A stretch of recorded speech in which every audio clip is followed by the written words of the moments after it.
Aleluya. Dios es bueno. Todo el tiempo. Amén. Vamos a empezar, vamos a declarar. Tomar nuestras Biblias y empezar a comenzar. Esta es mi Biblia. Es la palabra de Dios para mi vida. Es Dios hablándome a mí. Yo soy todo lo que Él dice que soy. Tengo todo lo que Él dice que tengo. Puedo hacer todo lo que Él dice que puedo hacer. Yo soy la justicia de Dios en Cristo. Soy la luz de este mundo. La sal de la tierra. Real sacerdocio. Nación santa.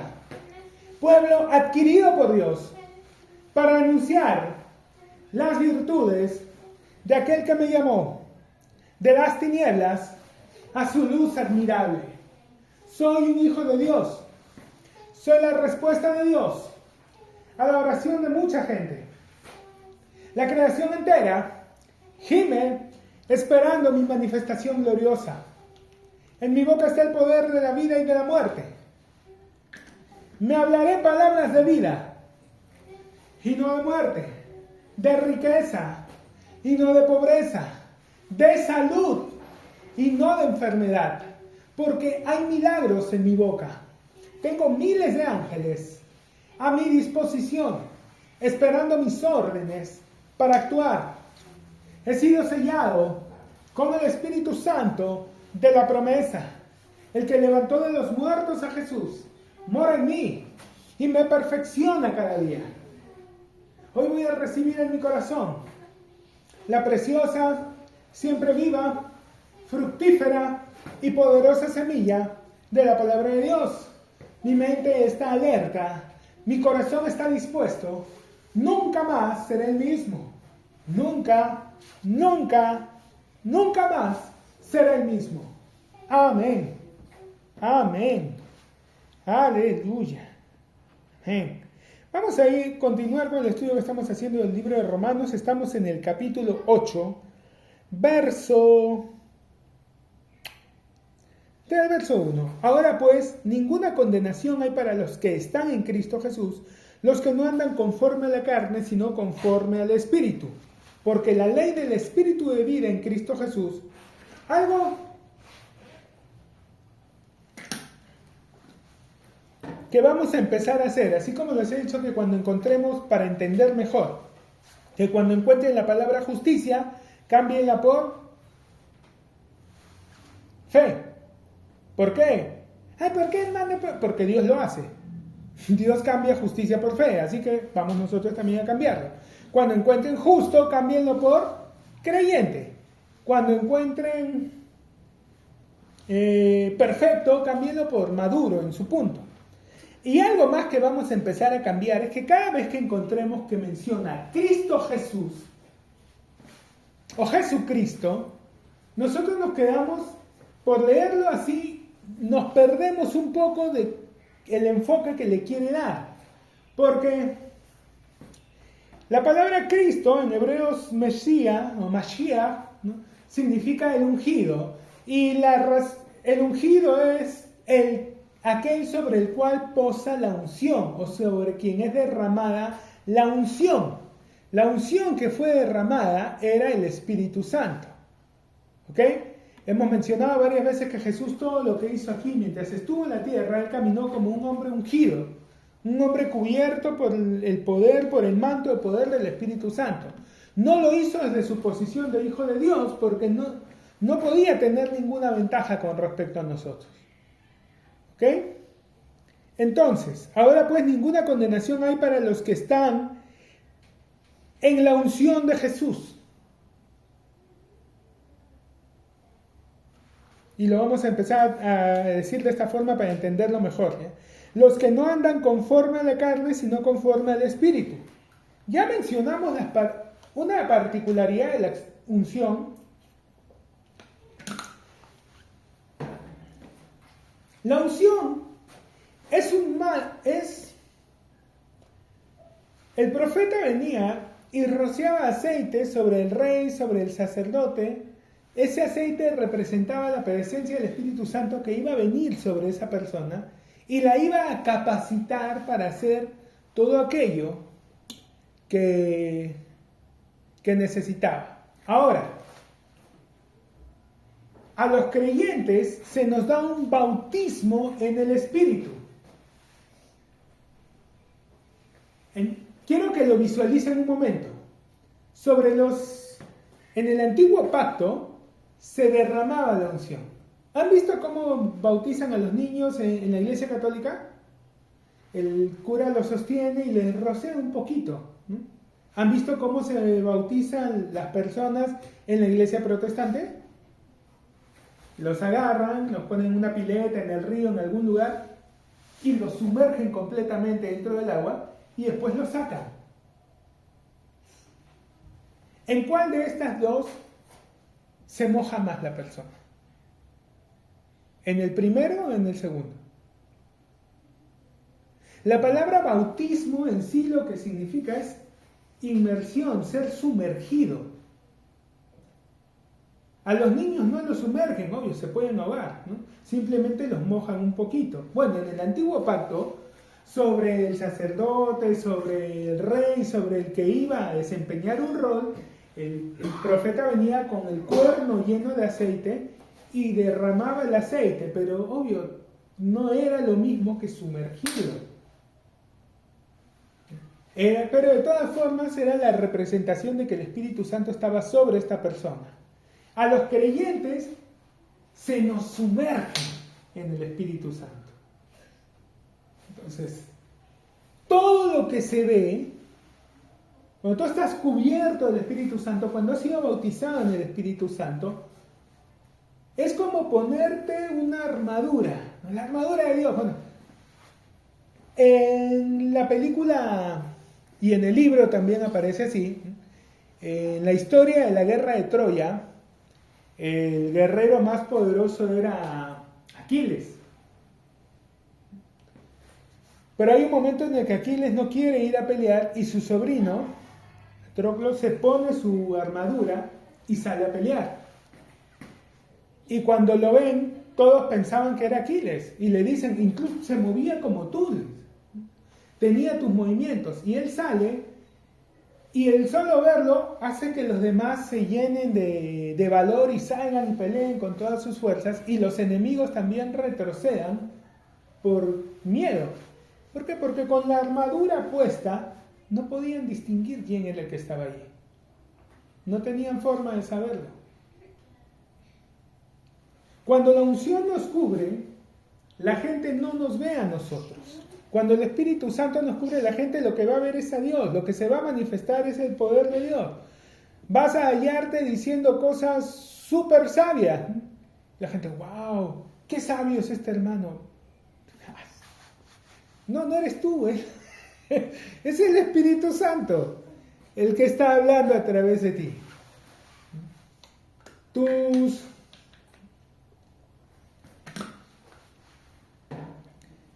Ninguna condenación hay para los que están en la unción de Jesús.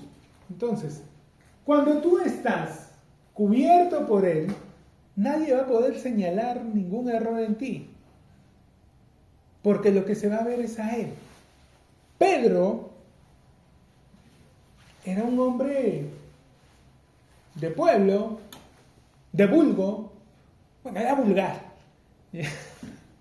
dicho de una manera simple. El día que negó a Jesús, sacó todas sus perlas para ser bien convincente. Pero después de la resurrección, Pedro, viene el Espíritu Santo sobre ellos y Pedro predica delante de una multitud y 3,000 personas son salvadas. Luego Pedro es puesto ante los líderes del pueblo y el mismo Pedro que ante los guardias del templo y ante la gente de ahí de afuera se orinaba de miedo, se para delante de los líderes de quienes sí podían condenarlos a muerte, a él y a Juan, y empieza a hablar y a rebatir con ellos, y la palabra dice que llegó un punto en el que ellos se quedaban callados y crujían los dientes porque no sabían cómo rebatir a Pedro, y les enojaba porque sabían quién era Pedro. Y decían, ¿cómo es posible que este tipo entienda todo eso? Pedro estaba trapeando el piso con ellos.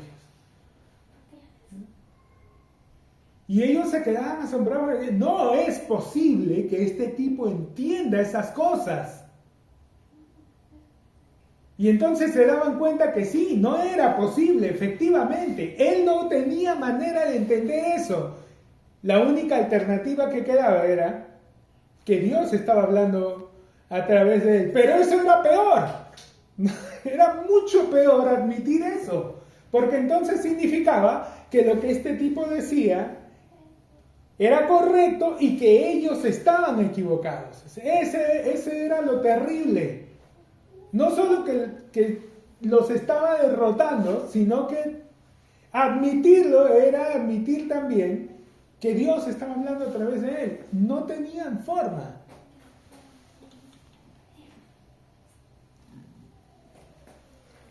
Ninguna condenación hay para los que están en la unción de Jesús, los que no andan conforme a la carne, sino conforme al Espíritu. Ahora, gracias a Dios, más adelante leemos el libro de Corintios y entendemos que caminar bajo la unción no significa ser infalible.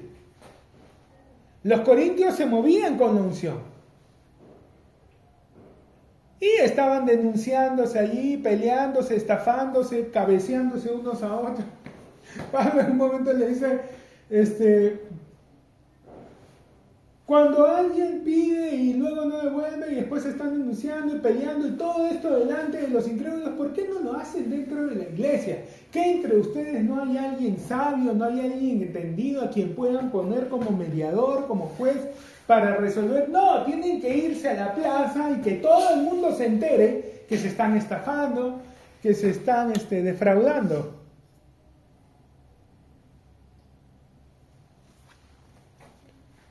Pero se movían bajo la unción. Mencionamos a Sansón en su momento. Sansón, en su fluir con la unción, iba hacia arriba. ¿Okay? Al principio mató a 30, después 100, después 1000, y así fue en aumento. En su plano ministerial, Sansón iba creciendo, iba ascendente, pero en su relación con Dios iba en descendente. Cada vez iba rompiendo más el pacto que había hecho, el voto que había hecho ante Dios. Llegó un momento en el que ya lo único que no había fallado era cortarse el pelo, y cuando se cortó el pelo terminó de romper todo. Por eso es que lo abandona a la fuerza, porque ya él había terminado, había roto lo último que quedaba. Pero bueno, ninguna condenación hay para los que están en la unción de Jesús, los que no andan conforme a la carne, sino conforme al Espíritu, porque la ley del Espíritu de vida en Cristo Jesús me ha librado de la ley del pecado y de la muerte. Ahora, estar sumergido, de nuevo, no implica ser infalible. Pero entonces, ¿cómo sé que están dando en el Espíritu? El solo hecho de que esté leyendo, esté buscando, implica que están dando en el Espíritu. Porque no es algo que él haga, es algo que Jesús hizo por él. Entonces, desde el momento en que empieza a buscar, es una manifestación de la obra que Dios está haciendo en él. Pero sigue pecando, sí, lo va a seguir haciendo hasta el último día de su vida. Va a fallar. Eso es lo que más me impacta y me sorprende de la gente religiosa. Que tengan el cinismo de pensar que algún ser humano va a llegar un día en el que no se va a equivocar. ¿De verdad?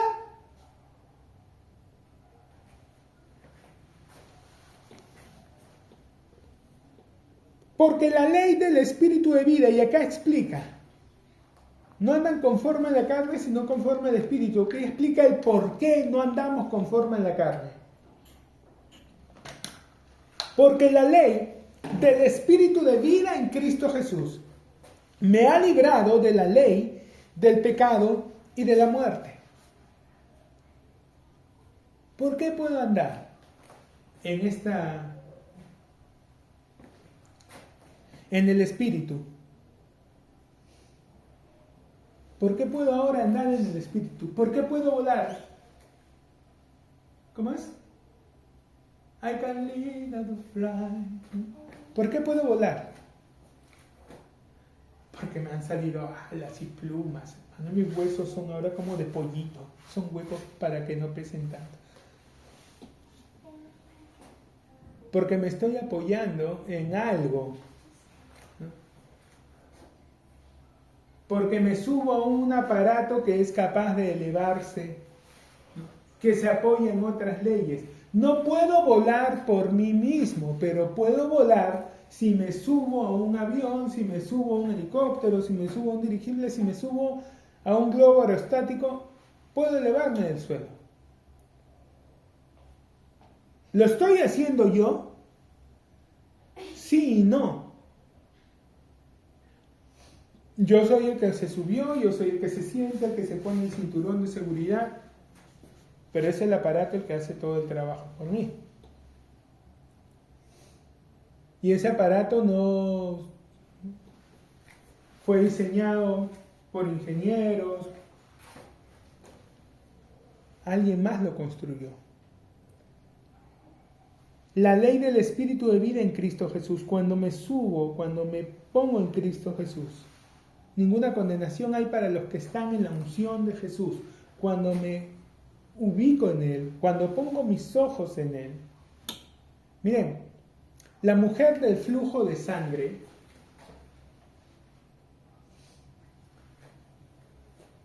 se acercó a Jesús por detrás y lo tocó.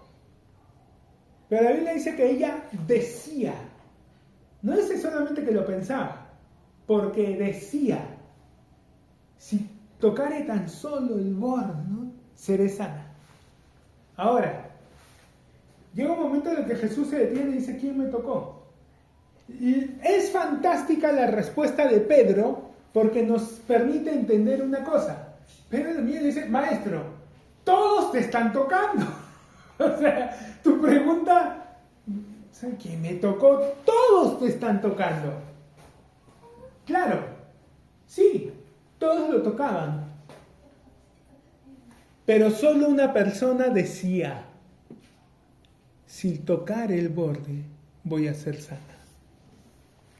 Todos lo tocaban, pero solo una persona tenía una expectativa de recibir algo al tocarlo.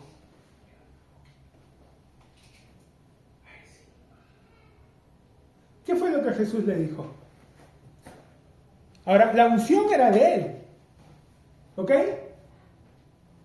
Él era el que tenía el poder, él era el que tenía la unción para sanar. Recordemos, él estaba yendo a la casa de Jairo, que era el líder de la sinagoga en esa región, y su hija estaba enferma, y le dijo, ven a mi casa y pon tus manos sobre ella para que sane. Y Jesús estaba yendo para acompañarla. Jairo creía que en cuanto él pusiera las manos, su hija iba a sanar. Jesús estaba yendo para hacer aquello. Pero la mujer vino por detrás porque decía, si toco aunque sea el borde, voy a ser sana. Y todos lo tocaban. Todos lo estaban tocando, pero cuando ella lo tocó, jaló ese poder. Y él le dijo, no, ¿quién me ha tocado? Señor, todos te están tocando. No, alguien me ha tocado porque he sentido que ha salido poder de mí. Y ella levantó y dijo, bueno, yo me acerqué y le empieza a contar toda la historia. Dice, hija, tu fe te ha hecho sana.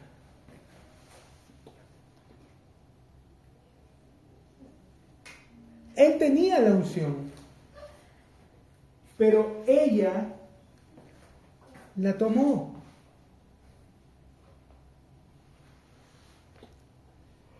Ninguna condenación hay para los que están en la unción de Jesús, los que no andan conforme a la carne, sino conforme al Espíritu, porque la ley del Espíritu de vida no es una condición, es un dato.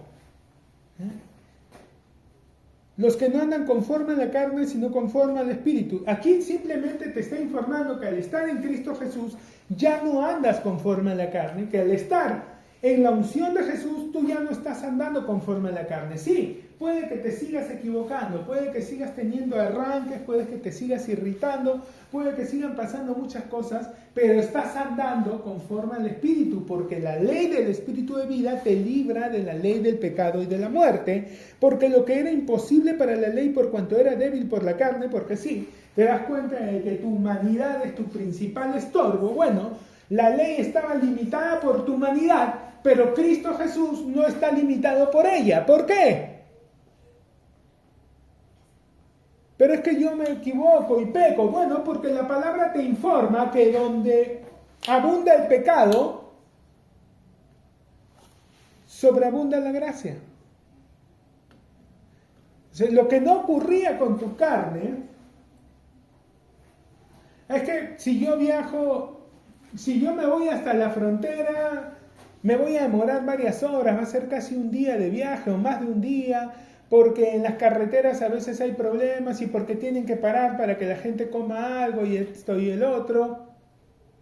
Si te subes a un avión no te vas a demorar un día. Te demoras a lo más una hora. Es que menos. Te demoras 40 minutos, 45, 50 minutos, una hora es exagerado. ¿Por qué?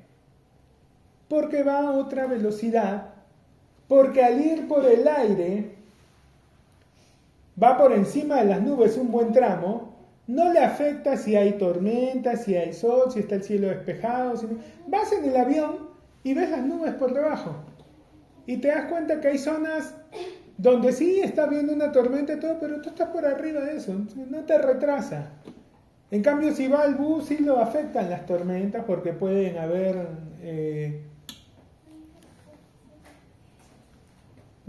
huaicos, pueden haber cosas que interrumpan. No te afecta lo otro. La ley porque lo que era imposible para la ley por cuanto era débil por la carne, Dios, enviando a su Hijo en semejanza de carne de pecado y a causa del pecado, condenó al pecado en la carne, lo encerró allí, para que la justicia de la ley se cumpliese en nosotros, que no andamos conforme a la carne, sino conforme al Espíritu. Y Pablo dice lo asevera con una certeza plena acerca de él mismo, pero también acerca de los romanos, porque dice nosotros. Y sin embargo él no sabía cómo actuaban los romanos. Por eso es que les reitero, todo lo que él afirma acá no tiene nada que ver con el estilo de vida que ellos tuvieran, todo que ver con lo que Jesús hizo en la cruz, con su obra completa. Por algo Jesús usó el término consumado es. Estaba completo. Todo había sido hecho. Para que la justicia de la ley se cumpliese en nosotros, que no andamos conforme a la carne, sino conforme al Espíritu. Porque el ocuparse de la carne es muerte, pero el ocuparse del Espíritu es vida y paz, por cuanto los designios de la carne son enemistad contra Dios, porque no se sujetan a la ley de Dios, ni tampoco pueden. Y los que viven según la carne no pueden agradar a Dios. Entonces, aunque estas personas sean muy sinceras, están sinceramente equivocados. Aunque sean muy honestos en ir y hacer un montón de cosas pensando que van a agradarle a Dios, ¿no? Y hacen ayunos y hacen vigilias y hacen toda clase de sacrificios y están allí, se encierran, creen que cuanto más tiempo pasan en la iglesia, pues más están creciendo, y que si salen y hacen diferentes cosas en la calle, pues más le están agradando a Dios. No es que tenga algo de malo salir a la calle, pero ¿por qué lo haces? Porque si la razón de hacerlo es que quieres que otras personas conozcan, porque eres consciente de que la gente que no conoce a Dios, que no ha abierto su corazón a Cristo Jesús, se va a ir de este mundo a una eternidad sin Cristo, a una perdición, y entonces hay compasión en tu corazón para ellos y quieres que escuchen el mensaje de salvación, si esa es la razón, está bien. Pero si lo estás haciendo pensando que con eso estás ganando puntos en tu tarjeta bonus espiritual para con Dios y entonces ya Dios me debe una, ¿no? Y ahora sí le puedo pedir porque ya yo estoy haciendo cosas buenas. Ahora sí me merezco algo. O sea, si esa es la razón por la que lo estás haciendo, te estás equivocando, estás perdiendo tiempo. Estás como el hijo mayor de la parábola del hijo pródigo, ¿no? Siempre hablamos del hijo pródigo que bueno, fue gastó su fortuna, ¿no? Recuerdo cierto ministro que decía, empezaba a contar la historia. En una película pasaban que un personaje le decían, por favor, cuéntanos una historia. Y decía, bueno, había un hombre que tenía 2 hijos y el menor de ellos le pidió la parte de su herencia y recibiéndola se fue a otra ciudad donde la gastó en fiestas, borracheras y orgía. Y toda la gente bajaba la cabeza y decía, me encanta ese chico. No se llega a ese punto. Pero aunque el hijo menor estaba equivocado, el hijo mayor no es que estuviera muy bien tampoco. Y nos damos cuenta al final de la parábola. Porque llega y se encuentra en una fiesta y llama a un criado y le pregunta qué era eso.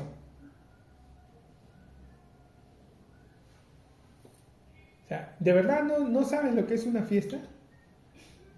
Tan triste es tu vida que no sabes qué es una fiesta.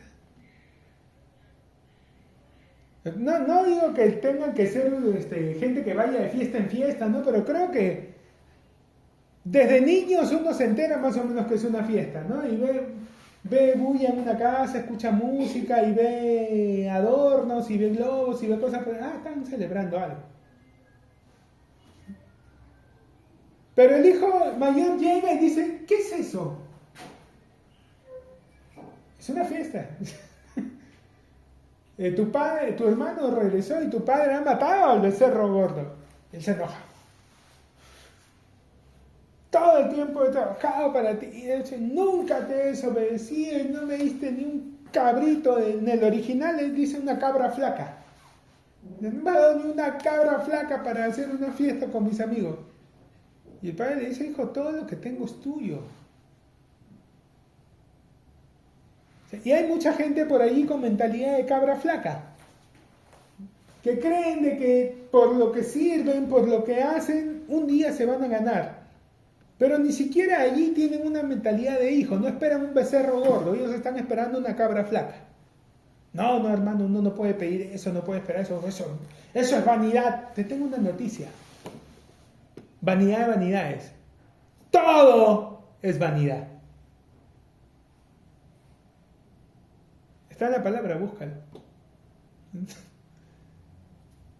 No, hermano, como uno no puede pedirle a Dios, eso es mucho, muy, muy grande. No le voy a pedir a Dios una Suburban, ¿no? 4x4, 11 pasajeros. No, es mucho. ¿Eso para qué? Con un carrito ahí, petrolero, el 80, un poquito destartalado, no importa, yo lo arreglo bonito ahí. No necesito lujo. Vanidad de vanidades. Todo es vanidad. ¿Sabe qué? Es tanta vanidad el que quiere la Suburban como el otro con su cafetera ahí, que cuando está yendo por el camino, la gente acostada le dice, préndela, no, sí, está prendida, no, préndele fuego, quema esa cosa. Es tanta vanidad del uno como el otro.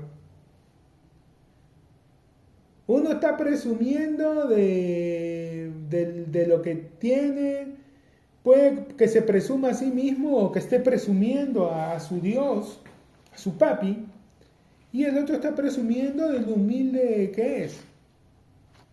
O bueno, lo que él cree que es ser humilde. Y es contradictorio presumir la humildad, ¿no? Pero bueno.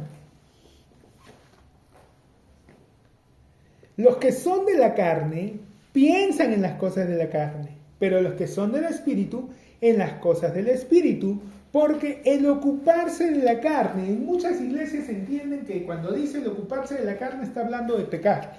No dice pecar, dice ocuparse de la carne. Sí, puedes ocuparte de tu carne complaciéndola, proveyendo para sus deleites, pecando, alimentándola, como también te ocupas de ella, corrigiéndola, instruyéndola, tratando de que se porte bonito, tratando de que se convierta en cristiana. La carne no se convierte en cristiana. Noticias de último minuto, la carne no se vuelve cristiana. Lo que es nacido de la carne, dijo Jesús, carne es. Lo que es nacido del espíritu, espíritu es. ¿Qué significa? La carne no va a cambiar. La carne va a seguir siendo carne. ¿Y qué hay en tu carne? Gálatas. Manifiestas son las obras de la carne, que son adulterio, fornicación, inmundicia, lascivias, pleitos, celos, iras, contiendas, disensiones, herejías, hechicería, enemistades y cosas semejantes a estas. Acerca de las cuales os amonesto, como ya os lo he dicho antes, que los que practican tales cosas no heredarán el reino de Dios. Eso hay en la carne. Por eso es que ocuparte de ella trae muerte. Pero el ocuparse del espíritu es vida y paz. El ocuparse de la carne es muerte, pero el ocuparse del espíritu es vida y paz. Y te explica, por cuanto los designios de la carne son enemistad contra Dios. ¿Cuál es el problema que me ocupe de mi carne? Es como querer ponerle un traje a un burro, es como querer vestir a la mona de seda, o sea, tú piensas que estás haciendo algo genial y solamente estás haciendo el ridículo. No, miren, esta mona va a ser fina y la gente la va a aceptar. No la van a aceptar. Puede estar lujosamente vestida, sigue siendo una mona mugrosa. Cuando llegue el momento va a agarrar y va a empezar a enviar, a aventarle a la gente. ¿Saben que los monos tienen esa costumbre, ¿no? Cuando se enojan, cogen su propia popó y te la lanzan. Es su instinto. No, yo pensaba que era chiste hasta que un día en el Parque de las Leyendas los mandriles estaban haciendo eso, lo que estaban molestos de que la gente los mire y les estaban tirando su popó. La costumbre de los monos. Hay costumbres que tú puedes educar muy bien a un perro y todo lo que quieras. Si en algún momento tiene sed, va a ir y va a meter la cabeza en el inodoro y va a tomar agua de allí. Por más que tú, no, mira, yo lo educo, yo le enseño que acá está su platito, va a ir y se va a tragar, se va a tomar esa agua, si encuentra algo tirado en el suelo se lo va a tragar, porque es su naturaleza. En la escritura dice, como el perro vuelve a su vómito, sí, en algún momento se lo vuelve a comer. Entonces, no, papi, come aquí tus galletitas, se va a tragar su vómito. Es su instinto. La carne se mueve de esa forma. Los designios de la carne son enemistad contra Dios. Entonces, ¿qué pasa? Que cuando tú te estás ocupando de esto, tú no la corriges, sino que tú te empiezas a contaminar, porque es en lo que estás poniendo tu atención.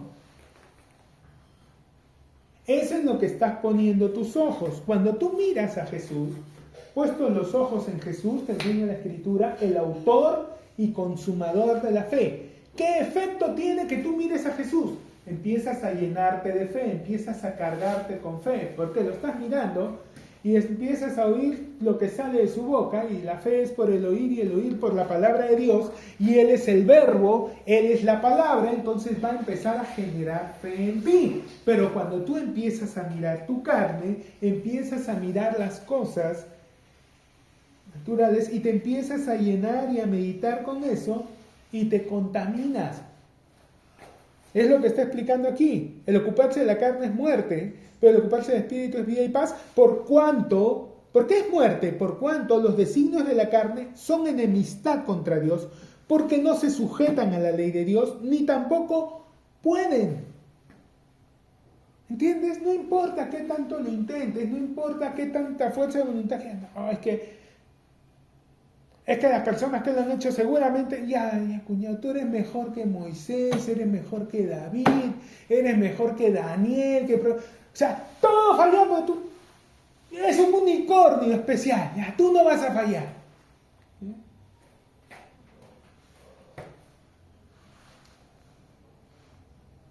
Por cuanto los designios de la carne son enemistad contra Dios, porque no se sujetan a la ley de Dios, ni tampoco pueden. Y los que viven según la carne, los que viven atendiendo a su carne, los que viven tratando de corregir a su carne, educar a su carne, convertir a su carne en cristiana, los que viven según la carne, no pueden agradar a Dios. ¿Tienen la intención de agradarle? Sí, pero no lo van a lograr. ¿Por qué el Señor dice eso? ¿Por qué no? Porque no quiere que pierdas tiempo, porque uno llega a entender algo. Todo se recupera menos el tiempo. Y si te das cuenta que si hay algo que Dios no quiere para nosotros, porque sabe que nos va a causar un dolor muy grande, es que perdamos tiempo. Quiere que perdamos tiempo, quiere más bien que lo aprovechemos. Revísate la palabra en cuántas partes dice que aproveche el tiempo. Dios quiere hacernos las cosas fácil. El camino del Señor es difícil. No es difícil, es imposible. Si lo haces tú, no lo puedes hacer. Lo que tienes que hacer es rendirte, dejar que Él lo haga a través de ti. Otra vez la parábola de la oveja perdida. Así hay más gozo en el cielo por un pecador que se arrepiente que por 99 justos que no necesitan arrepentimiento. ¿Qué hizo la mugre oveja? Aparte de perderse. La siguiente vez que aparece es cuando el pastor la lleva sobre sus hombros. La primera vez caminó por sí misma. ¿Qué le pasó? Se perdió. La segunda vez aparece sobre los hombros del pastor. ¿Entiendes el mensaje? ¿De qué se trata arrepentirte? Deja de hacerlo tú y que Él te lleve sobre sus hombros.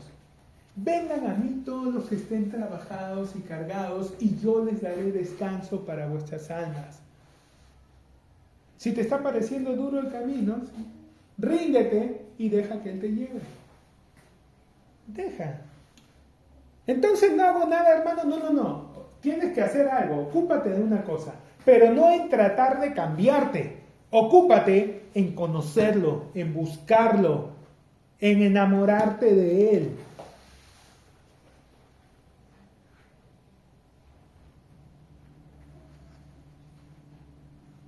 Te hallarán los que temprano te buscan. Búscalo. Date un tiempo. Hay tiempo para todo. Separa un tiempo para buscarlo. Hermano, yo cuando leo la Biblia no la entiendo. Haz algo. Ora antes de hablar. Pide, Espíritu Santo, tú eres mi maestro, eres mi ayudador, enséñame, háblame. Y empieza a leerlo y Él te va a hablar, te va a hacer entender.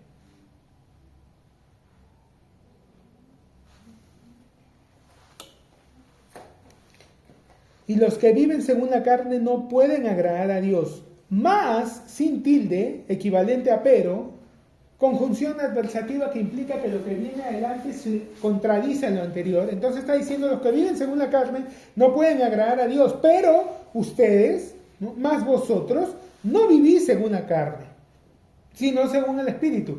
Yo no les estoy diciendo esto a ustedes. Ustedes viven según el Espíritu. Ustedes, gente a la que nunca he visto y no sé qué rayos hacen las 24 horas del día, ustedes no viven según la carne. Ustedes viven según el Espíritu. ¿Por qué estás tan seguro, Pablo? Porque es lo que Jesús ha hecho. No vivís según la carne, sino según el Espíritu, si es que el Espíritu de Dios mora en vosotros. Y si alguno no tiene el Espíritu de la unción, el Espíritu de Cristo, no es de Él. O sea, es fácil. No se trata de que si te estás esforzando mucho o poco, se trata de una cosa, una sola pregunta. ¿Eres o no? Judas estuvo con los 12. Comió con ellos, caminó, convivió igual que los demás con el Señor esos años. Fue comisionado, oró por personas, impuso manos, sanó enfermos, echó fuera demonios. Regresaron todos felices diciendo, Señor, a unos demonios se nos sometían en tu nombre. Y Jesús como dio una respuesta pinchayanta, una respuesta así que en ese momento la mayoría pensó. Yo pensé que Jesús me iba a decir que bien, sí, así es, dense cuenta, pero no, les dijo, no se gozan de que los demonios se sometan, gozados de que vuestros nombres estén escritos en el libro de la vida. En ese momento parecía una respuesta. Después entendió por qué les dijo esa respuesta. Porque a pesar de todo eso, al final él se perdió. La palabra dice que era el hijo de perdición. En muchas películas se dan la licencia creativa de tratar de explicar qué le pasaba por la cabeza a Judas para traicionar al Hijo de Dios. Y muchos, Juan no es nada compasivo con él, ¿no? Juan dice, pero esto decía no porque le importaran los pobres, sino porque era ladrón y teniendo la bolsa sacaba ya. Juan no es no ha sido el más tierno, pero tratan de mostrar como que él lo que quería era que al comparecer ante los líderes ellos terminaran reconociéndolo como Mesías y él empezara a reinar. Un poquito tirada de los cabellos, pero aún así si hubiera sido, igual él cobró las 30 monedas de plata, e igual ¿por qué estaba tan apurado? Porque Jesús fuera reconocido, porque pensaba que él iba a ocupar alguna posición en un cargo. Entonces al final era él, era su ego, era su propia ambición. Yo quiero ver al Mesías. ¿Por qué estás apurado porque el Mesías? ¿Por qué no la próxima Pascua? ¿Por qué no el otro año? Porque él quería tener una posición.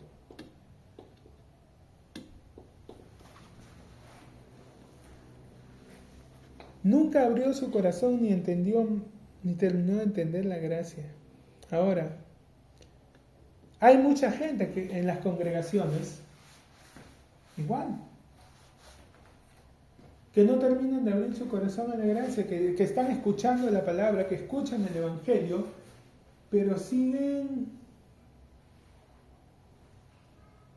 obnubilados, siguen distraídos, siguen cegados y intentando hacer las cosas de Dios a su manera. No es a nuestra manera. No es que uno no puede decir eso, porque si no la gente, ¿qué va a pasar? ¿Sabes qué va a pasar? Que la gente o viene a los pies de Cristo o se aparta. Eso es lo que va a pasar.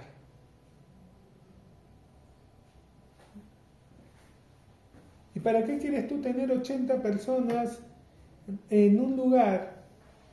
Si de esas 80, 50 definitivamente no son, déjalos 30. Si esos 50 no son, ¿para qué perder el tiempo? Hermano, qué frío es usted, qué poca compasión tiene. No es que tenga poca compasión. Es que la palabra está hecha y fue diseñada para los hijos de Dios. Los que no son hijos, aunque se metan allí y la escuchen 24 horas, pero no abran su corazón, no les va a servir. No les va a servir.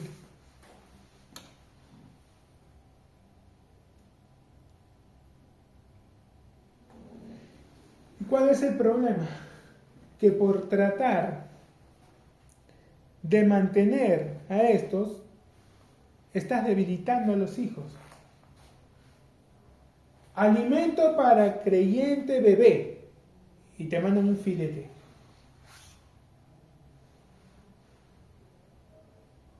Oye, pero esto es muy fuerte para estos animalitos. Sí, hay algunos que veo que sí tienen colmillos y van a poder comerse esa carne, pero veo otros que no, que tienen como encías medias raras.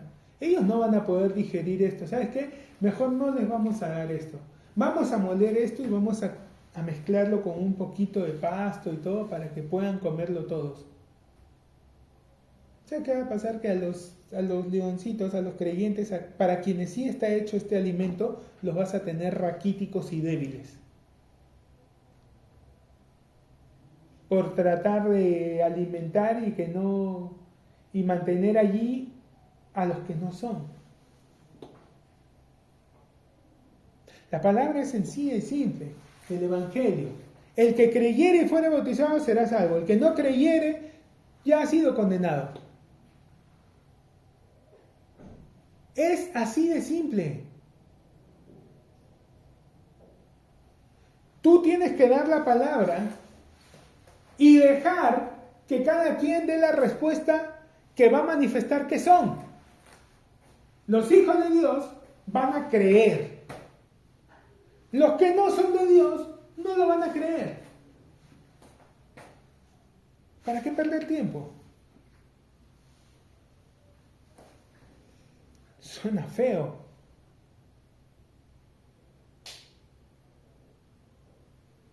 Pero uno tiene que ser práctico. Pablo está viajando, está incendiando el Asia con el Evangelio. Es perseguido, es apedreado, es echado fuera. Y de repente pide a Juan Marcos y todos se enteran, wow, Pablo está abriendo iglesias por todas partes y Juan Marcos va emocionado, yo quiero ir con Pablo. Y los reciben mal y los apedrean y Juan Marcos agarra, da media vuelta y se va. Bueno, realmente esto yo pensé que era diferente. Pensé que era que llegábamos a un lugar y se nos abrían las puertas y entrábamos en las casas y todos nos miraban bonito y todos nos trataban bien y no que nos iban a mirar feo, que nos iban a acusar, que nos querían matar. No sabía que era así. ¿Qué pasó? Pablo no llamó.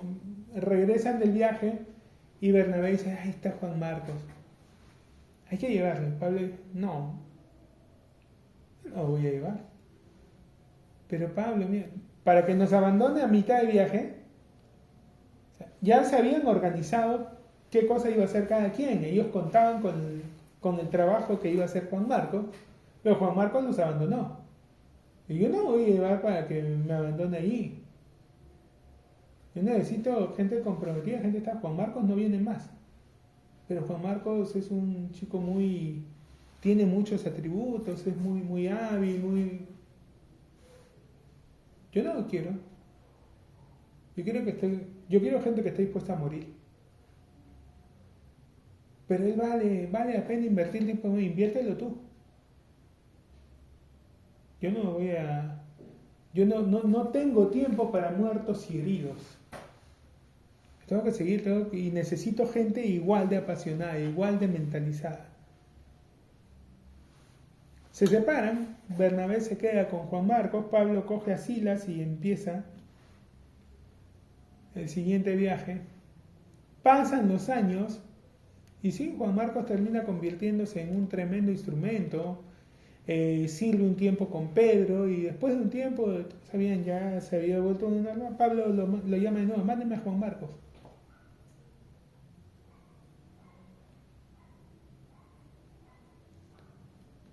¿Quién tenía razón? ¿Los dos? Ciertamente los dos. Bernabé obviamente tenía razón. Sí, Juan Marcos valía el invertir tiempo en él. Terminó siendo un tremendo instrumento. Nos dejó un evangelio espectacular. Muchos dicen que las cartas de Pedro, él fue el que lo escribió, pero... Y Pablo era muy duro, muy frío, hermano. Pablo no creo, sí, escribió casi la mitad del Nuevo Testamento.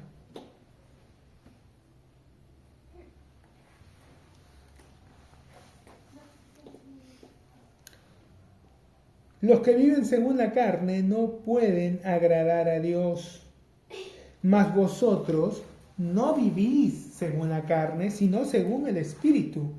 Si es que el Espíritu de Dios mora en vosotros. Y si alguno no tiene el Espíritu de Cristo, no es de él. ¿Qué significa? ¿Que se va a ir al infierno? No, significa que tiene que nacer de nuevo, nada más.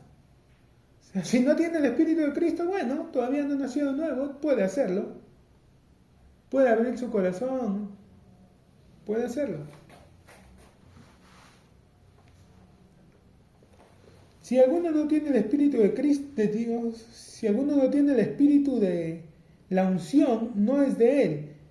Pero si la unción de Jesús, si Cristo está en vosotros, el cuerpo en verdad está muerto a causa del pecado, mas el Espíritu vive a causa de la justicia. ¿Cuál es el tema con nosotros?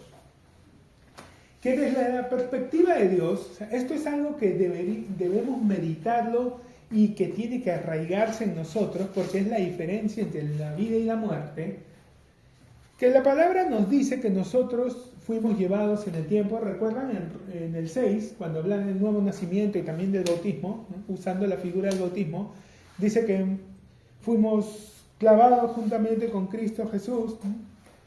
Enterrados con Él y resucitados. Ahora, si yo ya morí, ¿es que soy un zombie? Voy ahora por cerebros. No. La vida que ahora vivo es porque el Espíritu Santo, unido a mi espíritu, infunde vida a mi cuerpo. Hermano, pero ¿qué más da? ¿Por qué hacer tanto énfasis en eso? Para que el día que venga una enfermedad, recuerdes y entiendas que tu vida no es natural, es sobrenatural. Y que como tal, las leyes naturales no tienen por qué limitarte. Porque si una parte de tu cuerpo empieza a producir células de manera descontrolada, puede terminar formando un tumor. Y en lo natural, eso va a necesitar y va a requerir un tratamiento, una operación, quimioterapia, radioterapia, diferentes cosas. Pero si tú desde ya te empiezas a meditar y a arraigar en el hecho de que tu vida no viene de lo natural, sino viene de que el Espíritu Santo infunde vida en ti, el día que aparezca una cosa, la puedes reprender y la puedes echar fuera y va a ocurrir.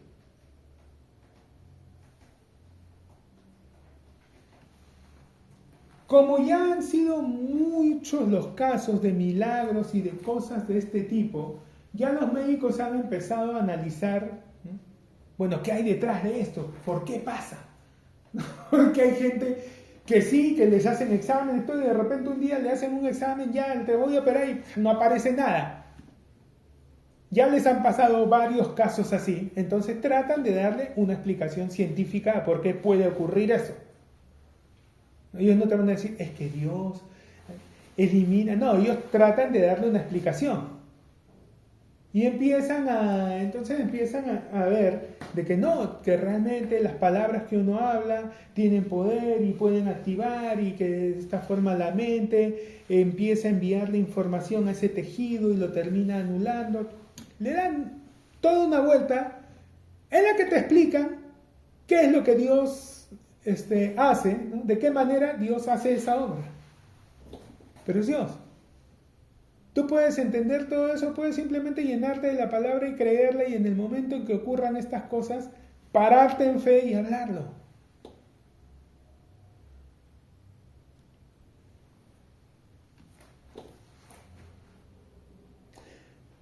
Ya les conté, ¿no? Que la vez pasada,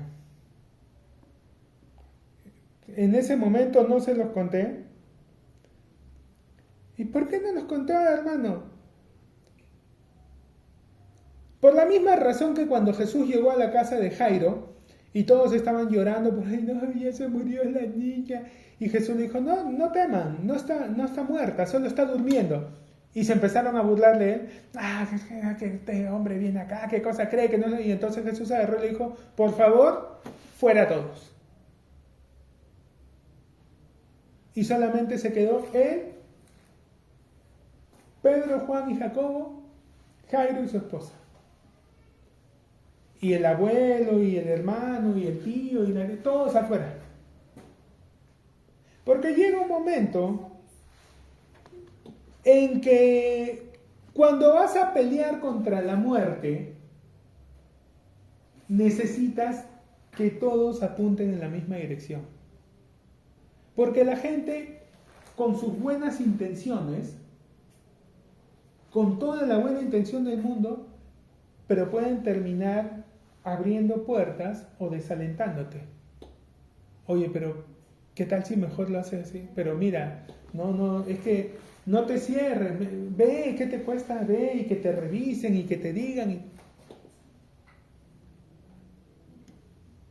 Y empiezas a ver esto y a ver qué cosa es. Y la fe es por el oír, y el miedo también viene por oír y oír. Entonces, si empiezas a escuchar, o a ver que me analicen, buscad y hallaréis. Entonces, si yo ya estoy determinado a creer, me junto con gente que se cierra en creer también, ¿sabes qué? Voy a orar, se lo comento a una, a dos personas que sé que puedan estar ahí, que no van a permitir que el temor los desvíe un poco. Ya. Hablando de que creo que después sí se los conté, ¿no? Que me había aparecido un bulto acá atrás y que al principio era un bultito y dije, bueno, será un granito que no se ha reventado, pues ya estaba más grande, después estaba más grande y ya llegó un momento en el que... Y empiezan a pasarte un montón de cosas por la cabeza. Entonces, ya con las estupideces que el diablo está hablando así directamente, no necesito que las ponga en la boca de alguien más. En el nombre de Jesús, fuera en el nombre de Jesús, te rechazo, no doy permiso. Pero cada que me bañaba, sigue ahí. Gracias, Padre, en el nombre de Jesús, porque tú me aceptas. Después de unos días, está más blandito. Gracias, Padre, en el nombre de Jesús. Cada vez. Gracias, después ya estaba más chiquito. Más chiquito, hasta que ya llegó un día en el que ya no había nada. Gracias, Señor. Listo. Ya está. Funciona. Mas vosotros no vivís según la carne, sino según el Espíritu, si es que el Espíritu de Dios mora en vosotros. Y si alguno no tiene el Espíritu de Cristo, no es de él. Pero si Cristo está en vosotros, el cuerpo en verdad está muerto a causa del pecado, mas el Espíritu vive a causa de la justicia. Y si el Espíritu de aquel que levantó de los muertos a Jesús mora en vosotros, el que levantó de los muertos a Jesús vivificará también vuestros cuerpos mortales por su Espíritu que mora en vosotros. Así que, hermanos, deudores somos, no a la carne, para que vivamos conforme a la carne. Porque si vivís conforme a la carne, moriréis. Mas, si por el Espíritu hacéis morir las obras de la carne, viviréis. Porque todos los que son guiados por el Espíritu de Dios, estos son hijos de Dios. Todos los que son guiados por la tradición, no. Todos los que son guiados por el temor, por el miedo, no. Todos los que son guiados por la sana doctrina, no. Todos los que son guiados por el Espíritu de Dios, estos son hijos de Dios. Pues no habéis recibido el espíritu de esclavitud para que estéis otra vez en temor, sino que habéis recibido el espíritu de adopción por el cual clamamos, Abba Padre, por el cual clamamos, Papito. Eso es Abba, Papito. El Espíritu mismo da testimonio a nuestro espíritu de que somos hijos de Dios. Y si hijos, también herederos, herederos de Dios y coherederos con Cristo, si es que padecemos juntamente con Él, para que juntamente con Él seamos glorificados. ¿Hemos padecido? Sí, claro, ya lo dijimos. Hemos muerto con Él. Hemos sido bautizados con Él en su muerte. y levantados con Él en su resurrección. Por hoy vamos a dejarlo ahí. Continuamos la próxima semana, misma hora, por el mismo canal.